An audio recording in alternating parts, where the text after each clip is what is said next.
Olha, gente, a doença de Parkinson é uma doença degenerativa do sistema nervoso central, crônica, progressiva e que compromete os movimentos. A principal causa é a morte de algumas células do cérebro que são responsáveis por esses movimentos. Para falar mais sobre essa doença, nós convidamos o médico neurologista Eliseu Neto, cooperado Unimed Teresina, que está aqui com a gente. Doutor Eliseu, bem-vindo à Minha Saúde.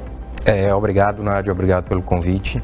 Muito bem, obrigada também por aceitar o nosso convite. A gente começa perguntando para o doutor Eliseu qual é a principal causa da doença de Parkinson. A gente falou aqui sobre essas mortes, né, do sistema de células do cérebro que controlam os movimentos. Como é que acontece essa morte? Então, existe uma região no mesencéfalo chamada substância negra. Então, a substância negra do mesencéfalo produz um neurotransmissor chamado dopamina. E a dopamina funciona como um combustível para o movimento. Então, a ausência da dopamina acaba levando aos sintomas, os sinais e sintomas da doença de Parkinson. A determinação dessa morte neuronal, acredita-se que tem um componente genético, apesar de não ter sido isolado um gene específico relacionado à doença, mas sabe-se que pacientes que tenham familiares de primeiro grau têm uma chance 2 vezes maior de desenvolver a doença. Então, acredita-se que a gênese esteja relacionada a um componente genético e a exposição a fatores ambientais, né? Pesticidas, metais pesados, etc. Muito bem, doutor. A gente quer saber se é mais comum em alguma faixa etária em específico. A forma convencional do Parkinson normalmente se apresenta a partir dos 60 anos, mas pode se apresentar de maneira mais precoce, dependendo da presença de algumas alterações genéticas. Isso já se sabe, que existem alguns genes envolvidos na apresentação do Parkinson em pacientes mais jovens. Mais comum em mulheres? É mais comum em homens, 2 vezes mais comum em homens do que em mulheres. Existe alguma causa para isso, doutor? Por ser mais comum em homens, não se sabe por que seria mais comum em homens. Talvez essa gênese de exposição ambiental, talvez o homem se exponha mais a fatores de riscos que, somados a uma predisposição genética, leve ao surgimento da doença. A gente fala dessa dificuldade dos movimentos. Quais são os principais sintomas do mal de Parkinson? Certo. O diagnóstico de Parkinson, de parkinsonismo, né, que é a apresentação clínica da doença de Parkinson, se dá através de 4 sinais cardinais. A presença de 2 dentre esses 4 fecha o diagnóstico. Esses sinais seriam um tremor de repouso, que está exemplificado ali na figura, né? Normalmente se observa em mãos, mas pode ser observado na região do mento e em outras regiões do corpo. Bradicinesia, que é uma lentidão maior para a realização dos movimentos. O paciente ele relata uma sensação de travamento. Rigidez, um tipo específico de rigidez chamado rigidez em roda denteada, que é uma rigidez durante toda a extensão do movimento. É diferente, por exemplo, da rigidez espástica observada no AVC, que é uma rigidez que se inicia durante parte do movimento e depois ela deixa de ocorrer. E instabilidade postural. Mas a gente vê várias coisas aí da instabilidade postural, né? Inclusive a postura mais encurvada. Exatamente. Então, se o paciente tem 2 desses 4 que eu citei, você fecha o diagnóstico de uma síndrome parkinsoniana. Mas existem alguns sinais e sintomas que são extremamente típicos do Parkinson e que não entram aí. Então, por exemplo, um quadro chamado hipomimia facial. O paciente ele tem uma perda da expressão facial. O paciente com Parkinson, ele tem como se fosse uma face congelada. A diminuição do balançar passivo do membro, por exemplo, quando você vê um paciente com Parkinson caminhando, no lado que se inicia a doença, você vê o braço meio que travado. Isso também é uma característica da doença bastante comum. Festinações, que é como se o paciente, ao iniciar o movimento, ele começa a andar muito rápido e não consegue controlar esse caminhar. Então, são características bastante típicas e comuns, mas que não estão dentro dos sinais cardinais. E uma que também é muito interessante e que acredita-se que tem a ver com o início da doença, seja a perda do olfato. Nossa, não sabia disso, doutor. Sim. A gente sempre relaciona os tremores, né? Por falar nos tremores, os tremores provocados pelo mal de Parkinson, eles muitas vezes são confundidos com outras doenças neurológicas, como, por exemplo, o tremor essencial. Então, eu queria que você explicasse para a gente a diferença. Certo. Então, o tremor, de maneira genérica, a gente divide o tremor em 3 grupos. Tremor de repouso, tremor de intenção, que é um tremor que piora quando você se aproxima do alvo. A gente faz alguns testes, né, como a manobra índex-nariz. Então, no tremor de intenção, o tremor piora ao se aproximar do alvo. E o tremor de repouso. Então, o Parkinson é tipicamente um tremor de repouso, certo? Ou seja, você vai observar o tremor quando o membro está parado. Ao realizar o movimento, o tremor às vezes até melhora.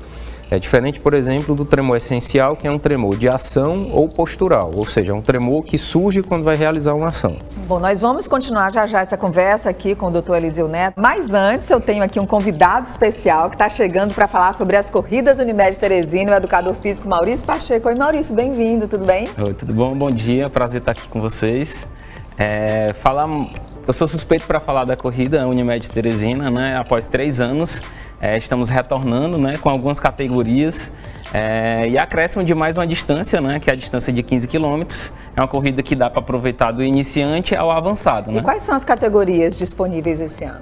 Pronto, nós temos a categoria de 2,5 caminhada, né? Além disso, temos a categoria de 5 km, 10 km e aí a novidade que são os 15 km, que é para justamente aquela turma que já está correndo uma distância maior e aí nós decidimos acrescentar, né, essa categoria. Bom, e quando e como podem ser feitas as inscrições das corridas Unimed Teresina versão 2022? Pronto, então nós podemos realizar essas inscrições, já está rolando as inscrições pelo site www.unimedteresina.com.br, né?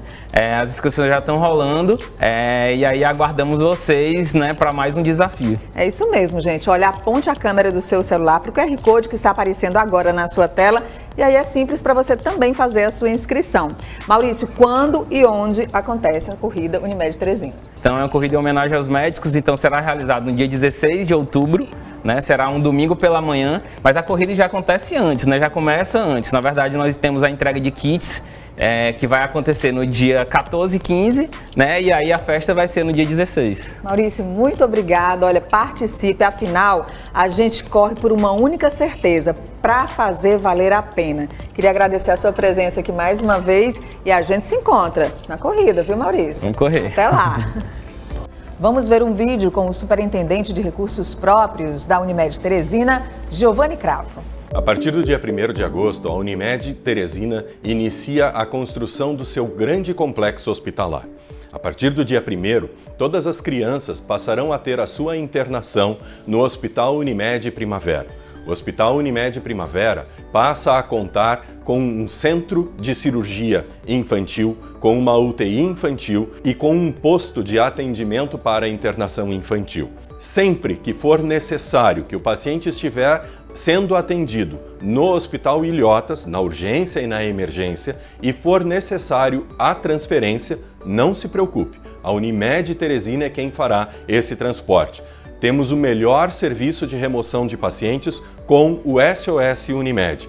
A Unimed Teresina passa a oferecer, na unidade do Hospital Ilhotas, um complexo integrado, onde você, beneficiário, irá receber, além da sua consulta, toda a parte de diagnóstico com exames laboratoriais e exames de imagem. Bom, e nós recebemos aqui, doutor Eliseu, algumas perguntas de quem sempre participa, querendo saber mais sobre os nossos temas do Minha Saúde. Vamos ver aqui a primeira pergunta, que é do Daniel Barbosa. Doutor, existem sinais de alerta da doença de Parkinson? Então, o paciente que tem Parkinson, alguns dos sinais que ele pode perceber, um deles eu te falei, que é a perda do olfato. Então, alguns pacientes podem perceber uma perda do olfato. Isso pode ser um sinal de alerta dentro daquela faixa etária em que a doença se apresenta mais, a partir dos 60. E uma sensação de travamento, além do tremor de repouso. Então, acho que seriam os principais sinais de alerta que o paciente percebe. E mais uma pergunta que chega pra gente. Vamos ver aqui a pergunta do Flávio Melo, que é beneficiário Unimed Teresina. Qual a relação da cannabis no tratamento da doença de Parkinson? Não a cannabis, né? A cannabis maconha, né? Então, existe um extrato, uma dentre milhares de substâncias na cannabis, que foi vista como antineurodegenerativo, combata a atividade excitatória no cérebro que acaba causando lesão, e aí por isso tem sido usada para uma gama de doenças, né? Bom, e aí é sempre aquele zelo que a gente precisa ter, né? Com a própria saúde, de conversar com o médico para saber qual é o melhor tratamento. A gente deixa esse recado importante para você, agradecendo ao Dr. Eliseu Neto, que é médico neurologista cooperado no Unimed Teresina. Muito obrigada por ter vindo conversar com a gente aqui no Minha Saúde. Eu que agradeço. Muito obrigado. Sempre um prazer. Boa tarde. Boa tarde. Nós ficamos por aqui, lembrando que na próxima terça, às 11h50, tem mais um Minha Saúde da Unimed Teresina aqui na Band Piauí. Tchau, gente. Até lá.